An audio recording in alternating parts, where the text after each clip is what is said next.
Hey, Grace Community. Just want to leave an encouraging note to you today.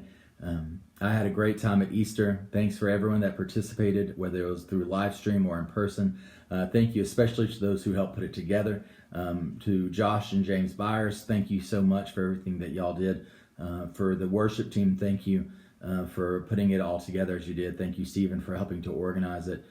Thank you to Karthik for helping with the parking situation. Thank you to Scott Howard for being willing and able and present in order to help with the restroom situation if anyone needed that.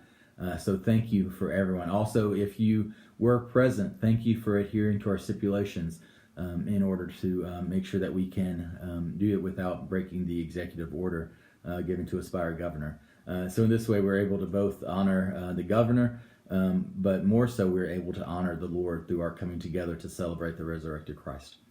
For this week, we're going to be returning to just live stream. Paul will be preaching from Philippians 1, starting in verse 12, going through the first part of verse 18. So Philippians 1, 12 through the first part of 18.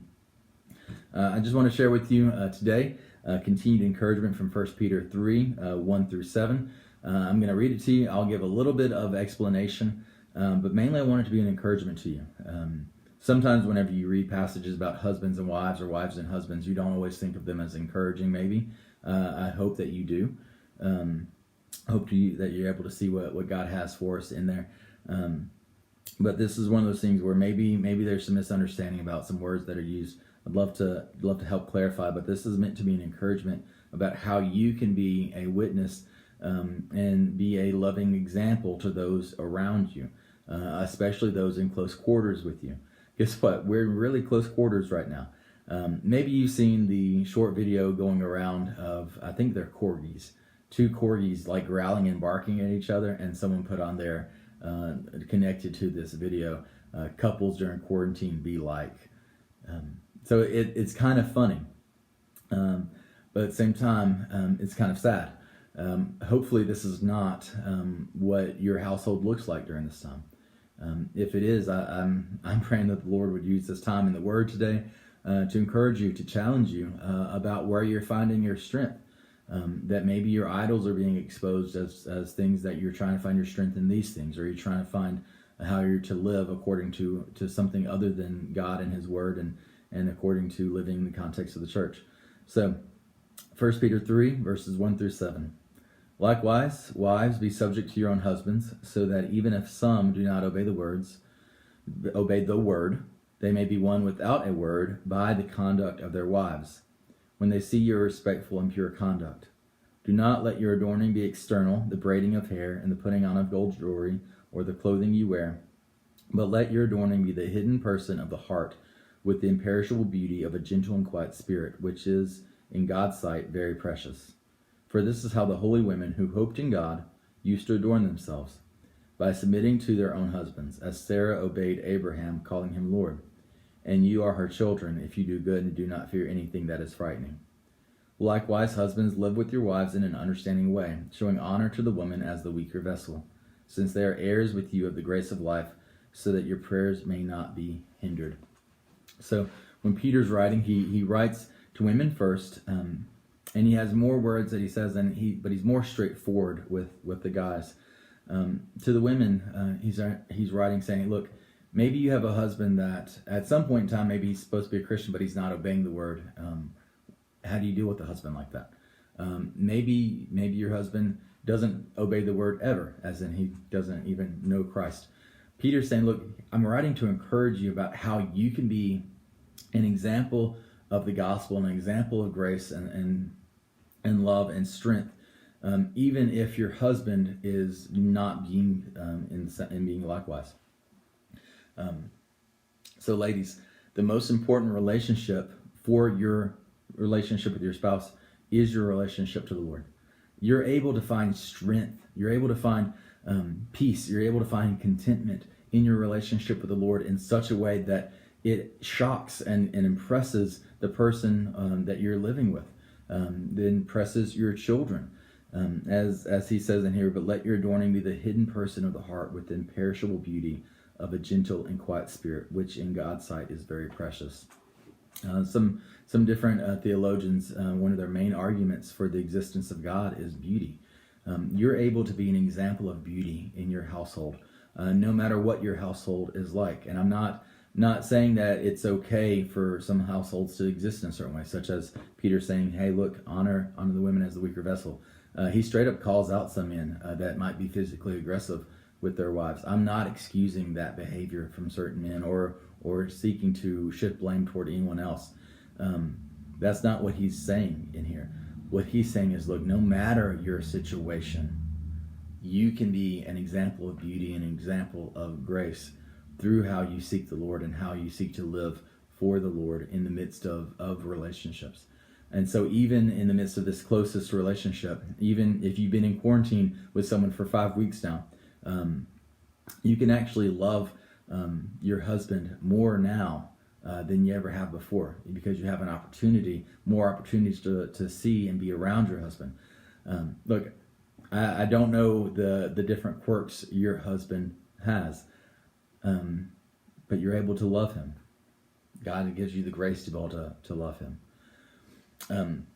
It says in here, and you are her, talking about you're Sarah's children, and you're like her and following her footsteps. If you do good and do not fear anything that is intimidating. We do want to point out, as I said a little bit earlier, Peter's not saying it's okay for husbands to be abusive or physically aggressive. We have a Caring Well team that has been formed.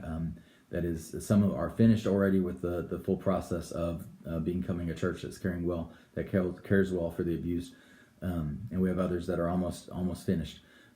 But if in being in quarantine when someone has been actually more of a problem than actually a blessing over the past 5 weeks because they can get away with abuse, please do reach out to someone. I know it's hard. I know it's intimidating.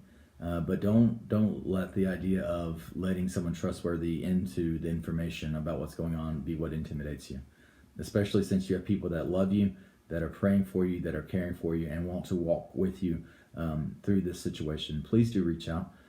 Kevin and Robin Larson are helping to head up the Caring Well team. Please, if it's not them, maybe it's your community group leader who's been also equipped and trained in Caring Well. Please do reach out if you're having those type of situations at home during this time, or if you know someone that is struggling with this time, or if maybe it's a child that you think is going through abuse. Please do reach out. But Peter wraps up this section to wives and husbands with calling out the husbands. Now, his words to the women are probably about 3 times as many as it is to the husbands. But I feel like he's more direct and with the same amount of impact toward the husbands as he has toward the wives, with less words. So likewise, husbands, live with your wives in an understanding way, showing honor to the woman as the weaker vessel, since they are heirs with you of the grace of life, so that your prayers may not be hindered. Look, husbands, you need to love your wives well during this time. It's not enough to just get by. It's not enough just to say, you know what, we were okay before quarantine. I don't really need to change anything. This is a time that the Lord has given you to invest in your relationship with your wife. If you're married, if you have children, to invest in your relationship with your children. Look, if you and your wife are both Christians, she is your co-heir of grace. She is equal with you. You are to seek to understand her, to know her, to see how you can love her better. And by the way, she should be a something and someone that you would display of giving praise to her and giving honor to her. She's the type of person that should be displayed as the beautiful person that she is in your life, not a tool to be used for your purposes. Like Peter writes in here, she's the weaker vessel. That word weaker right there, you can also understand hey, when something's fragile, it's usually because it's something that you want to display that's beautiful. That's more so what you should be thinking of in these terms. You want to handle her with care, with the type of care that helps display her beauty, not uses her for your purposes. Now, why should you be doing these things? Well, God calls you to. 1, 2, you love her. 3, if you don't, God actually gives a threat to you. Notice there's no threat to women in verses 1 through 6 about not obeying. They're just called to. And God calls them to love you.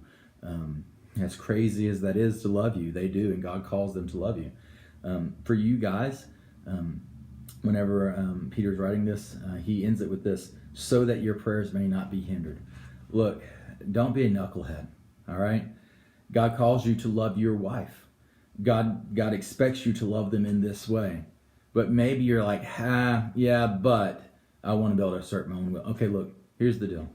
If you're not going to love your wife well during this time, God's saying, look, you know that door that's wide open that you can come and ask at any time of anything in your time of need.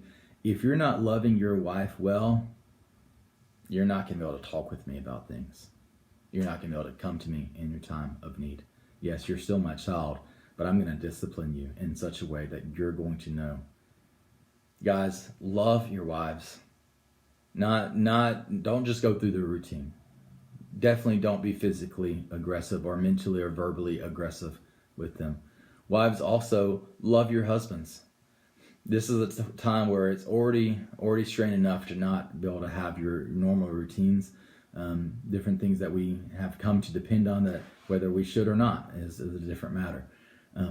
But this is a time that the Lord has given you to where you can love your husband or love your wife or love your children or love the singles in your life all the more because you have the time to focus on it. Use it for that reason, not for the sake of taking out your frustrations on someone you're supposed to be loving. So I pray that this is an encouragement to you and your household and within your community group in the days and weeks to come. God bless you, church.